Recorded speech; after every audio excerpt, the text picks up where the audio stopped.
భారత సరిహద్దులో వరుసగా రెండో రోజు కూడా డ్రోన్లతో దాడికి తెగబడుతోంది. దీంతో మళ్లీ ఉద్రిక్త పరిస్థితి కొనసాగుతోంది. యూరి, కుప్వారా, పూంచ్, నౌగాం సెక్టార్లలో పాక్ కాల్పులు జరుపుతోంది. ఇదే విషయానికి సంబంధించి కశ్మీర్ దగ్గర నుంచి మరింత సమాచారం, లైవ్ అప్డేట్స్ మా కలీగ్ జమ్మూ నుంచి చక్రి అందిస్తారు. చక్రి.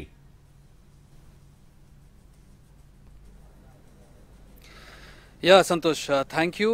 ప్రస్తుతం నేను బ్లాక్అవుట్ అయినటువంటి జమ్మూలో ఉన్నాను. జమ్మూలో పూర్తిగా పవర్ కట్ అంటే మనం టీవీ లేదంటే ఫ్యాన్లు, ఏసీల వరకు రన్ చేయొచ్చు. ఎలాంటి లైట్స్ ఉండకూడదు.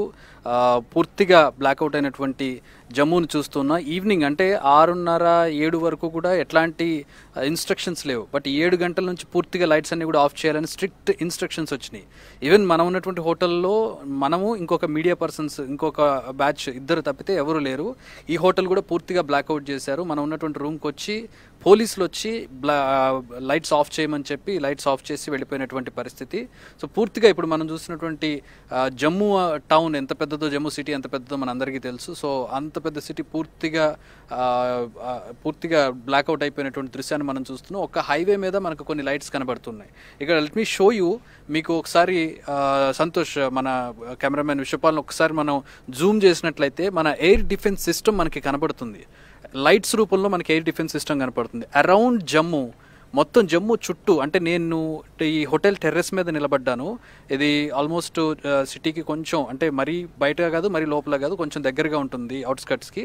సో అక్కడ నుంచి మనం ఇప్పుడు మీరు చూస్తున్నటువంటి వైపు ఆ సైడ్ అనేది సాంబా సెక్టర్ సైడ్. అది ఆ సాంబా సెక్టర్ సైడ్లో మనకి రెడ్ లైట్స్ మనకి కనబడుతున్నాయి. మీరు స్క్రీన్లో చూడొచ్చు. రెడ్ లైట్స్ మిణుకుమంటున్నటువంటి ఆ రెడ్ లైట్స్ ఏవైతే ఉన్నాయో అవన్నీ కూడా మన ఎయిర్ డిఫెన్స్ సిస్టమ్ S-400 ఏదైతే ఉందో ఆ ఎయిర్ డిఫెన్స్ సిస్టమ్ యొక్క లైట్స్ అవన్నీ కూడా ఈవినింగ్ 6 గంటలకి పూర్తిగా యాక్టివేట్ అయిపోయాయి.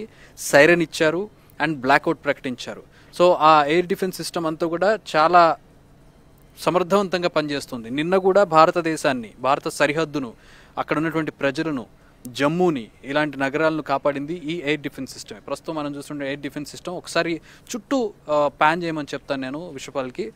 ఒకసారి మనం రౌండ్గా ఒకసారి మనం చూసినట్లయితే పూర్తిగా సరౌండ్ చేసినటువంటి ఎయిర్ డిఫెన్స్ సిస్టమ్ చూడవచ్చు. అక్కడక్కడ రెడ్ లైట్స్ మిణుకుమంటూ కనబడుతున్నాయి నా చుట్టూ. అంటే నేను ఒక 360 degrees తిరిగితే చుట్టూ కూడా నాకు ఎయిర్ డిఫెన్స్ సిస్టమ్ కనబడుతుంది. జమ్మూ చుట్టూ కూడా మోహరించినటువంటి S-400 ఎయిర్ డిఫెన్స్ సిస్టమ్ చూడవచ్చు. అంటే ఒక రక్షణ కవచం.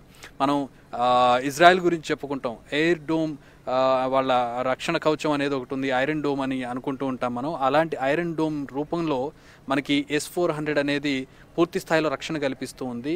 ఇందాక నేను ఒక వీడియో పంపించాను. ఆ వీడియో మనకి స్క్రీన్ మీద కూడా ప్లే చేశారు. నా ఫోన్లో ఇక్కడ నేను ఈ టెర్రస్ మీద నుంచి షూట్ చేశాను. మన ఎయిర్ డిఫెన్స్ సిస్టమ్ డ్రోన్స్ని, పాకిస్తాన్ ఈ పందెం ఏంటంటే నిన్నటి నుంచి కూడా వరుస పెట్టి డ్రోన్ దాడులు చేస్తోంది. దగ్గరగా ఉన్న పూంచ్ అలాగే ఉరీ సెక్టర్స్లో ఈ మోటార్ షెల్స్ని కురిపిస్తూ ఉంది వరుసగా, విచక్షణారహితంగా అక్కడ కాల్పులు జరుపుతూనే. మరో పక్కన ఇలాంటి దూరంగా ఉన్నటువంటి నగరాల మీద, LOC పక్కన ఉన్నటువంటి గ్రామాల మీద అదేం చేస్తుందంటే ఈ డ్రోన్ దాడులు చేస్తూ ఉంది. ఈ టర్కీ నుంచి అలాగే చైనా నుంచి ఇంపోర్ట్ చేసుకున్నటువంటి వందలాది డ్రోన్లు దాని దగ్గర ఉన్నాయి. ఆ డ్రోన్స్ను మన మీదకు వదులుతూ, ఆ డ్రోన్స్కి పేలోడ్స్ అంటే బాంబులను పేలోడ్స్ ఏర్పాటు చేసి వాటిని మన మీదకు వదులుతున్నారు. ఒకవేళ ఆ డ్రోన్స్ కనుక సక్సెస్ అయ్యి పడితే అది ఎక్కడ పడితే అక్కడ ధ్వంసం అయిపోతుంది. లైక్ మనం వాళ్ళ పాకిస్తాన్లో చేసినటువంటి దాడి లాంటిదే. కానీ వాళ్ళకి మనకు ఉన్నటువంటి తేడా ఏంటంటే S-400 ఈ ఐరన్ డోమ్ ఏదైతే ఉందో, ఈ రక్షణ కవచం ఏదైతే ఉందో మనల్ని అద్భుతంగా కాపాడుతుంది. నిన్నటి నుంచి కూడా సమయానికి మన వాళ్ళు రెస్పాండ్ అవ్వడం, సమయానికి ఆ ఐరన్ డోమ్ ఏదైతే రక్షణ కవచం S-400 ఉందో రష్యా నుంచి దిగుమతి చేసుకుంది. ఆ ఐరన్ డోమ్ పనిచేయడం అనేది ఏకకాలంలో అద్భుతంగా పనిచేయడంతో మన రక్షణ దళాలు, ఆ రక్షణ వ్యవస్థ సమర్థవంతంగా పనిచేయడంతో పూర్తిగా సురక్షితంగా ఉంది భారత్ నిన్నటి నుంచి కూడా. అన్ఫార్చునేట్లీ ఉరీ కావచ్చు, పూంచ్ సెక్టర్స్లో అక్కడక్కడ లైన్ ఆఫ్ కంట్రోల్కి దగ్గరగా ఉన్న గ్రామాలు, లేదంటే లోతట్టు ప్రాంతాలు, అంటే కొండల మీద పాకిస్తాన్ వాళ్ళు ఉండి లోయల్లో మన వాళ్ళు ఉన్నటువంటి పూంచ్ అలాగే ఉరీ లాంటి సెక్టర్స్లో వాళ్ళు నేరుగా దాడి చేయగలుగుతున్నారు, షెల్స్ను కురిపించగలుగుతూ ఉన్నారు. అక్కడ ఇళ్ళు ధ్వంసం అయ్యాయి, చాలామంది చనిపోయారు. అది మోస్ట్ అన్ఫార్చునేట్ థింగ్. కానీ మిగతా దేశంలో ఉన్నటువంటి జైసల్మేర్ కావచ్చు, జమ్మూ కావచ్చు, ఇతర పంజాబ్ కావచ్చు, మొత్తం అన్ని దగ్గరలా ఈవెన్ వాళ్ళు అమృత్సర్ వరకు కూడా దాడి చేయడానికి వచ్చారు, కానీ ఎక్కడా కూడా సక్సెస్ అవ్వలేదు పాకిస్తాన్.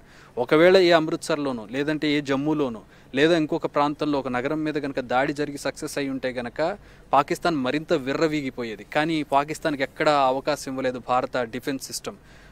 ఈ ఎయిర్ డిఫెన్స్ సిస్టమ్ ఏదైతే ఉందో పూర్తి స్థాయిలో పనిచేసింది. సో ఆ ఎయిర్ డిఫెన్స్ సిస్టమ్ ఇందాక మీకు విజువల్స్లో నేను పంపించినటువంటి ఎక్స్క్లూజివ్ విజువల్స్లో చూసినట్లయితే నా ముందే ఆ డ్రోన్స్ని నిర్వీర్యం చేసాయి ఆ ఎయిర్ డిఫెన్స్ సిస్టమ్ అంతా కూడా. ప్రస్తుతం నేను నిలబడ్డది జమ్మూ, మీరు చూస్తున్నటువంటి వైపు అది సాంబా సెక్టర్. సాంబా సెక్టర్ 55 కిలోమీటర్ల సరిహద్దు రేఖ, ఎల్ఓసి పొడుగుతా 55 కిలోమీటర్లు సాంబా సెక్టర్ ఉంటుంది. ఈ సాంబా సెక్టర్లో చాలా రకాలు, రీగాల్ అని, మావా అని, ఇలా రకరకాల పాయింట్స్ ఉంటాయి అన్నమాట. ఆయా పాయింట్స్లో 55 కిలోమీటర్స్లో ఎక్కడైనా సరే ఈ దాడి జరగవచ్చు. సో ఆ సాంబా సెక్టర్ని మనం చూస్తూ ఉన్నాం. ఇప్పటికీ కూడా అంటే మీకు వినబడకపోవచ్చు, కానీ ఇక్కడ నేను నుంచున్న నాకు మన కెమెరామెన్కి ఇద్దరికీ కూడా బాంబుల మోతలు వినబడుతూ ఉన్నాయి. సుదూరంగా ఎక్కడో మనకు దీపావళి టైంలో సమయం అంతా అయిపోయి 12-1 గంటకి ఎక్కడో వేరే ఏరియాలో పేలినటువంటి బాంబు ఏ విధంగా వినబడుతుందో ఆ విధంగా నాకు గత గంట నుంచి కూడా నేను ఇక్కడే నిలబడి ఉన్నాను టెర్రస్ మీద గంటన్నర నుంచి. ఆ బాంబుల మోత ఇక్కడికి వినబడుతూనే ఉంది. ఎక్కడ పేలుతున్నాయో, ఎక్కడ ఎవరికి ఏమవుతుందో అనే ఒక భయం, లేదా వారిని నిర్వీర్యం చేస్తున్నారని తెలియనటువంటి ఒక భయంకర పరిస్థితుల్లో ప్రస్తుతం సరిహద్దు గ్రామాల ప్రజలు ఉన్నటువంటి పరిస్థితి. ప్రస్తుతం మనకి జైసల్మేర్ కావచ్చు, పంజాబ్ కావచ్చు, ఇక్కడ సాంబా సెక్టర్లో కావచ్చు ఉన్న వాళ్ళందరినీ కూడా ఎవాక్యుయేట్ చేశారు. నేను మధ్యాహ్నం బంకర్స్ చూపించాను. సాంబా సెక్టర్లో ఉన్నటువంటి గ్రామాల్లో ప్రతి ఇంటికి కూడా ఒక బంకర్ని నిర్మించింది ప్రభుత్వం. మోడీ ప్రభుత్వం వచ్చాక ఈ సరిహద్దు గ్రామాల ప్రజలకు ఇబ్బంది కలగకుండా ప్రతి ఇంటికి అటాచ్డ్ బాత్రూమ్ ఏ విధంగా ఉంటుందో అలాగే అటాచ్డ్ బంకర్ నిర్మించారు. అంటే అండర్ గ్రౌండ్లోకి మెట్లు పెట్టి కింద ఒక రూమ్ని ఏర్పాటు చేస్తారు. ఆ రూమ్లో వాళ్ళు అత్యవసర పరిస్థితుల్లో ఆ రూమ్లోనే ఉంటారనమాట. ఎన్ని రోజులైనా అందులోనే ఉండే పరిస్థితులను వాళ్ళు ఏర్పాటు చేసుకుని అందులోనే ఉంటారు. ఇలా దాడులు చేసే సందర్భంలో వాళ్ళు ఈ సరిహద్దు గ్రామాల్లో ఇదంతా కామన్ అయిపోయినటువంటి పరిస్థితి. అడపాదడపా సీజ్ ఫైర్ని ఉల్లంఘించడం, కాల్పుల విరమణ ఒప్పందాన్ని ఉల్లంఘించడం, వాళ్ళు కాల్పులు జరపడం, ఆ మోటార్స్ వచ్చి షెల్స్ వచ్చి వాళ్ళ గ్రామాల మీద ఇళ్ల మీద పడడం, గాయాలవడం జరుగుతుండడంతో వాళ్ళకి ఈ బంకర్స్ని ఏర్పాటు చేసింది ప్రభుత్వం. ఆ బంకర్సే ఇప్పుడు వాళ్ళని కాపాడుతూ ఉన్నాయి. వాళ్ళందరూ కూడా బంకర్స్లోకి వెళ్ళి తలదాచుకున్నారు. అలా వీల్లేని గ్రామాల ప్రజలను వేరే గ్రామాలు, వేరే సురక్షిత ప్రాంతాలకు తరలించారు. ఈవెన్ పూంచ్ నుంచి ఉరి నుంచి ఇప్పుడు ఎవరైతే నిరాశ్రయులు అయిపోయారో నిన్న మొన్న జరిగినటువంటి దాడుల్లో వాళ్ళందరినీ తీసుకొచ్చి ఇక్కడ రెఫ్యూజీ క్యాంపులు ఏర్పాటు చేశారు జమ్మూలో. ఆ రెఫ్యూజీ క్యాంపుల్లో చాలామంది ఇక్కడ ఆశ్రయం పొందుతున్నటువంటి పరిస్థితి. ఏదేమైనా కూడా దీన్ని గెలవాలి, ఇక్కడ మనం గెలిచి తీరాలి అనుకున్న సందర్భంలో తెగించి పోరాడుతున్నటువంటి పరిస్థితిని మనం చూస్తూ ఉన్నాం. పాకిస్తాన్ విర్రవీగి మేము ఇది చేస్తాం అది చేస్తాం ఎర్రవీగిన పాకిస్తాన్ మట్టి గరిచింది.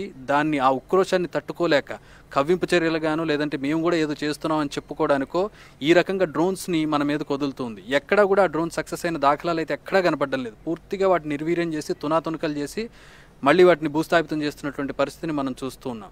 ఇక ఎక్కడైతే కొంచెం వీక్గా కనపడుతున్నటువంటి పూంచ్, ఉరీ సెక్టర్స్లో మాత్రం వాళ్ళు నేరుగా ఆ కొండల మీద నుంచి సివిలియన్స్ మీద దాడి చేస్తున్నారు. మనం ప్రపంచానికి భారతదేశం ఈ యుద్ధంతో, ఈ దాడులతోటి ఒక మెసేజ్ని ఇచ్చింది. ఇక్కడ కొన్ని దేశాలు తమ మీద పక్క దేశం లేదంటే శత్రు దేశం దాడి చేస్తూ ఉంటే ఏమీ చేయలేని పరిస్థితుల్లో అలా ఉండిపోతూ ఉంటాయి, మిన్నకుండిపోతూ ఉంటాయి బలహీనంగా ఉన్నటువంటి దేశాలు. మరొక రకం తమ మీద దాడి చేశాయి కదా అని చెప్పి యుద్ధం చేస్తూ ఉంటాయి. దానికి బెస్ట్ ఎగ్జాంపుల్ ఇప్పుడు రష్యా యుక్రెయిన్ వార్ తీసుకున్నట్లయితే ఎంత నష్టం జరిగింది. రష్యా ఎంత బలమైన దేశం, యుక్రెయిన్ ఎంత చిన్న దేశం. రష్యా ఊరికినే మట్టి కరిపిస్తుంది అనుకున్నారు, కానీ 3 ఏళ్ళైనా కూడా ఇంకా యుద్ధం కొనసాగుతున్నటువంటి పరిస్థితిని మనం చూస్తూ ఉన్నాం. ఇజ్రాయెల్ యుద్ధం జరుగుతూ ఉంది, గాజా మీద దాడి చేస్తున్నటువంటి పరిస్థితి. అక్కడ ఆ యుద్ధం కూడా ఎంతో నష్టాన్ని కలిగిస్తూ ఉంది. ఇలా ఈవెన్ అమెరికా చేసింది దాడి, ఇరాన్లో, ఇరాక్లో, ఆఫ్ఘనిస్తాన్లో చేసినటువంటి దాడులు మనకు తెలుసు. ఎన్ని ఏళ్ళు అక్కడ వాళ్ళ సైనిక సంపత్తిని కావచ్చు, డబ్బుని కావచ్చు ధారబోసి అక్కడ వాళ్ళు చేసినటువంటి విధ్వంసాన్ని. సో ఈ దారులన్నీ కాకుండా ఒక బ్యాలెన్స్డ్ వే, ఒక మధ్య మార్గం ప్రపంచానికి చూపించింది భారతదేశం. సివిలియన్ కొలాటరల్ డ్యామేజ్ అంటే ఒక యుద్ధం జరిగినప్పుడు కొలాటరల్ డ్యామేజ్ అంటారు. అంటే 2 దేశాలు కొట్టుకున్నప్పుడు, సైనికులు కొట్టుకున్నప్పుడు మధ్యలో ఏమీ ఎరుగని అమాయకులైన ప్రజలు చచ్చిపోతూ ఉంటారు. ఏ యుద్ధం తీసుకున్నా కూడా, కురుక్షేత్రం దగ్గర నుంచి ఇక్కడ వరకు ఏ యుద్ధాన్ని తీసుకున్నా కొలాటరల్ డ్యామేజ్ అనేది జరుగుతూ ఉంటుంది. ఆ కొలాటరల్ డ్యామేజ్ అనేది లేకుండా భారతదేశం ఒక మధ్య మార్గాన్ని చూపించగలిగింది. ఈ యుద్ధంతో ఒక కొత్త మెసేజ్ని ప్రపంచానికి ఇచ్చింది. ఈ అణ్వాయుధాల ఈ శకంలో ఒక ప్రపంచానికి ఒక రకమైనటువంటి మెసేజ్ని ఇచ్చింది. ఏంటంటే మీరు దేనైతే ఇప్పుడు టెర్రరిజాన్ని టార్గెట్ చేసాం మనం. సో వాటిని ప్రిసైజ్గా మనకున్నటువంటి స్పై ఏజెంట్స్ కావచ్చు, మనకున్నటువంటి నిఘా వ్యవస్థ కావచ్చు, దాన్ని వాడి ఖచ్చితమైనటువంటి ప్రదేశాన్ని గుర్తించి ఆ ప్రదేశంలో బాంబు విడిస్తే ఆ ప్రదేశం మాత్రమే నాశనమయ్యే విధంగా తయారు చేసిన బాంబులను భారతదేశం తయారు చేసి వాటిని ప్రిసైజ్గా వాటి మీదే వదిలి, ఇదిగో మేము టెర్రరిస్ట్ క్యాంపులను మాత్రమే నాశనం చేశాం, ఎక్కడా కొలాటరల్ డ్యామేజ్ జరగలేదు అనే ఒక రకమైనటువంటి మెసేజ్ని ఇచ్చింది. అంటే పాకిస్తాన్ మీద దాడి చేయలేదు, మనం పాకిస్తాన్కి పట్టినటువంటి జాడ్యం మీద దాడి చేసాం. తద్వారా పాకిస్తాన్కి, ప్రపంచానికి కూడా మంచి జరిగింది, భారతదేశానికి కూడా మంచి జరిగింది. సో ఇక్కడ పాకిస్తాన్ మీద యుద్ధం చేయలేదు, పాకిస్తాన్ ఉక్రోషంతో పొంగిపోయి ఇప్పుడు చేసేటటువంటి దాడి అంతా కూడా అనవసరమైనటువంటి దాడి, అక్కడ టెర్రరిజాన్ని తుదిముట్టించడానికి చేసినటువంటి దాడి, ప్రజల మీద దాడి చేయలేదు మనం. అది ప్రపంచానికి ఒక మెసేజ్గా చెప్పుకోవచ్చు. ఈ దేశాలకు మధ్య మార్గం కూడా ఉంది, యుద్ధం కూడా అవసరం లేదు, మీరు ఎక్కడ టార్గెట్ చేస్తారో దాన్నే చేయొచ్చు అనే ఒక రకమైనటువంటి మెసేజ్ని భారతదేశం ఈ 3 రోజులుగా జరుగుతున్నటువంటి దాడులతో నిరూపించిందని చెప్పుకోవచ్చు. కానీ కుయుక్తులతో ఉన్నటువంటి పాకిస్తాన్ దీన్ని మరో రకంగా అర్థం చేసుకుంది. ఉక్రోషంతో, ఉడుకుమూతనంతో, ఓడిపోయాననేటువంటి ఒక బాధతోటి, తాము పెంచి పోషించిన టెర్రరిస్టులు నాశనం అయిపోయారని ఒక బాధతోటి, లేదా ఆ టెర్రరిస్టులు వాళ్ళ మీద పెట్టినటువంటి ప్రెషర్ కారణంగా కావచ్చు, ఇప్పుడు చేస్తున్నటువంటి ఈ దాడులు అమాయక ప్రజల మీద చేస్తుంది. ఇది హీనమైన, క్రూరమైనటువంటి చర్య. ఏ పాపం తెలియనటువంటి ప్రజల మీద పాకిస్తాన్ దాడి చేస్తుంది. సైనికుల మీద పోరాడడానికి రారు, సైనిక సంపత్తితో పోరాడడానికి రారు, కానీ ఎక్కడో ఇంట్లో ఏదో పని చేసుకున్నటువంటి అమాయకులైనటువంటి ప్రజల మీద ఎక్కడో తుపాకులను పెట్టి కాల్ చేస్తూ ఏదో సాధించామనేటటువంటి ఒక క్రూరత్వం, ఒక హీనత్వం వాళ్ళలో కనబడుతుంది. ప్రస్తుతం పాకిస్తాన్ చేస్తున్న పని అదే. అయినా కూడా భారతదేశం వాళ్ళని అడ్డుకుంటూ, వాళ్ళు చేసేటువంటి దుశ్చర్యలను అడ్డుకుంటూ ఇప్పటి వరకు ఉన్నటువంటి మన సామర్థ్యాన్ని చూపిస్తూ వచ్చింది, ప్రపంచానికి కావచ్చు, పాకిస్తాన్కి కావచ్చు. ఇక నీ పని అయిపోయింది పాకిస్తాన్ అనే మెసేజ్ని మొన్నటి రాత్రే చూపించింది, నిన్నటి రాత్రే చూపించింది. అయినప్పటికీ కూడా పాకిస్తాన్ ఇంకా ఆగడం లేదు. ఈ రోజైనా తగ్గుతుందనుకుంటే ఈ రోజు కూడా నిన్నటి కంటే ఎక్కువగా అలజడి సృష్టిస్తూ ఉంది. కానీ ఎక్కడా కూడా సక్సెస్ అయినటువంటి పరిస్థితి మనకు కనపడడం లేదు. జైసల్మీర్ కావచ్చు, లేదంటే ఇటు పంజాబ్ ప్రావిన్స్ కావచ్చు, ఇటు ఉరీ సెక్టర్ కావచ్చు, ఎక్కడా కూడా డ్రోన్ దాడులను, క్షిపణి దాడులను పూర్తిగా అడ్డుకున్నటువంటి పరిస్థితిని మనం చూస్తూ ఉన్నాం. S-400 మనం ప్రత్యేకంగా చెప్పుకోవాలి. ఇక్కడ S-400 మనకు ఒక శ్రీరామ రక్షగా నిలబడిందని చెప్పుకోవచ్చు. రష్యా నుంచి మనం ఇది దిగుమతి చేసుకున్నాం. 2018లో ఈ ఒప్పందం కుదిరింది. 2018లో ఈ ఒప్పందం దాదాపు కొన్ని $1 బిలియన్ ఒప్పందం ఇది. దీన్ని అప్పట్లో అమెరికా కూడా వ్యతిరేకించింది. అసలు మీరు ఎలా కొంటారు దీన్ని, ఇది మా రక్షణ వ్యవస్థకు వ్యతిరేకం అనే ఒక రకమైనటువంటి ఏదో ప్రచారంతో అమెరికా దీన్ని అడ్డుకునే ప్రయత్నం చేసింది. కొన్ని యూరోపియన్ దేశాలు కూడా అడ్డుకునే ప్రయత్నం చేశాయి. ఎందుకంటే అంత అద్భుతమైనటువంటి రక్షణ వ్యవస్థ మన ఈ S-400, అంతకుముందు S-300 కూడా ఉండింది. సో అది రష్యా నుంచి మనం 5 విభాగాలను, అంటే 5 యూనిట్లను మనం కొనుగోలు చేసాం. కానీ 2021 నుంచి వీటిని మనకి రష్యా మనకి పంపిస్తూ ఉంది. కేవలం 5 యూనిట్లో 3 యూనిట్లు మాత్రమే మనకి రీచ్ అయ్యాయి. కారణం యుక్రెయిన్ వార్ స్టార్ట్ అయింది మధ్యలో. 2021 నుంచి ఇప్పటి వరకు మనకి 3 యూనిట్లు మాత్రమే వచ్చాయి. 3 యూనిట్లను మనం ఎక్కడ మోహరించారనేది చెప్పలేం, కానీ ఆ 3 యూనిట్లు మాత్రం ఇప్పుడు మనకి అద్భుతంగా పనిచేస్తున్నాయని చెప్పొచ్చు. ఇంకొక 2 యూనిట్లు ఇంకా రావాల్సి ఉంది మనకి రష్యా నుంచి, కానీ యుక్రెయిన్ వార్ వల్ల రష్యా వాటిని సప్లై చేయలేకపోయింది. సో మొత్తంగా అద్భుతమైనటువంటి S-400 వ్యవస్థ 5 నిమిషాల్లో వాటిని మనం మన విజువల్స్లో చూసినట్లయితే ఒక వెహికల్ మీద వాటిని అరేంజ్ చేసి ఉంటుంది. దాంట్లో క్షిపణులతో దాడి చేసే వ్యవస్థ, క్షిపణులను ఐడెంటిఫై చేసే వ్యవస్థ, అంటే రాడార్ని తప్పించుకునే స్టెల్త్ మోడ్లో ఉండేటటువంటి జెట్ ఫైటర్స్ని కూడా అది ఐడెంటిఫై చేయగలదు, డ్రోన్స్ని ఐడెంటిఫై చేయగలదు, క్షిపణులను ఐడెంటిఫై చేయగలదు. గాల్లోకి వచ్చేటటువంటి మన ఇండియన్ ఎయిర్ లోకి వచ్చేటటువంటి ఏ యొక్క క్షిపణినైనా సరే, ఏ ఒక్క ఆపదనైనా సరే అది కనిపెట్టి నాశనం చేయగలదు. సో అంతటి అద్భుతం. దాంట్లోనే కమాండ్ కంట్రోల్ సెంటర్ కూడా ఉంటుంది. ఇదంతా ఒక యూనిట్. ఇలాంటి 3 యూనిట్లు ఉన్నాయి. ఇది మీకు దాడి జరగబోతుందని ఒక అనుమానం వచ్చిన 5 నిమిషాల్లో అది ఓపెన్ చేయగలుగుతుంది. అంటే మీరు ఒక 2 కిలోమీటర్ల దూరంలో దాన్ని మోహరించాలి అంటే 2 కిలోమీటర్ల దూరం ఆ వెహికల్ తీసుకెళ్ళిపోయి 5 నిమిషాల్లో దాన్ని ఓపెన్ చేస్తే స్టాండ్ బై మోడ్లోకి వచ్చేస్తుంది. అది నిమిషాల్లో అది ఓపెన్ అయిపోయి నిమిషాల్లో దాని వ్యవస్థని విస్తరించేసి మనకి రక్షణ కల్పించగల అత్యాధునిక S-400 వ్యవస్థ, రక్షణ వ్యవస్థ మనకి అండగా నిలబడింది. ఈరోజు భారతదేశం ఇది 2018లో తీసుకున్న ఒక గొప్ప నిర్ణయంగా చెప్పుకోవచ్చు. లేదంటే ఈరోజు పర్యవసానాలు ఎలా ఉన్నాయో ఊహించుకుంటే మనకి కొంచెం భయంగా అనిపించినప్పటికీ కూడా అదృష్టవశాత్తు మనం ముందు చూపు కొద్దీ, భారత ప్రభుత్వం ముందు చూపు కొద్దీ ఈరోజు మనకు ఆ పరిస్థితి లేదు. పాకిస్తాన్ని మట్టి గరిపించేటటువంటి వ్యవస్థలు, రక్షణ వ్యవస్థలు మన దగ్గర ఉన్నాయి. వాటన్నింటినీ సమకూర్చుకొని ఇది పాత భారతదేశం కాదు, కొత్తగా నవీన భారతదేశం, మీరు గిల్లితే గిల్లించుకోం మేము, విరుచుకు పడతామని చూపించింది. ఒక మంచివాడి సహనం నశిస్తే ఏ విధమైనటువంటి పర్యవసానాలు ఉంటాయో నిన్న రాత్రి పాకిస్తాన్ కాళరాత్రిగా చూసింది. అదే ఈరోజు కూడా రిపీట్ అవుతున్నటువంటి పరిస్థితి. కానీ ఈరోజు అగ్రెసివ్గా వెళ్ళట్లే భారతదేశం. నిన్న వెళ్ళినట్టుగా కనుక ఈరోజు కూడా వెళ్ళుంటే భారతదేశం పాకిస్తాన్లో మరో సగం ముక్కలైపోయేది. పాకిస్తాన్ ఇప్పటికే అటు కరాచీ పోర్ట్ కావచ్చు, ఇతర ప్రాంతాలు కావచ్చు, లాహోర్, ఇస్లామాబాద్ మీద దాడి చేశాం మనం. ఇదే పెద్ద అవమానం వాటికి. ఒక దేశానికి తమ క్యాపిటల్ సిటీ మీద దాడి జరిగిందంటేనే వాళ్ళు సగం పరువుతో చచ్చిపోవాలి, పరువు పోయిన దాంతో చచ్చిపోవాలి.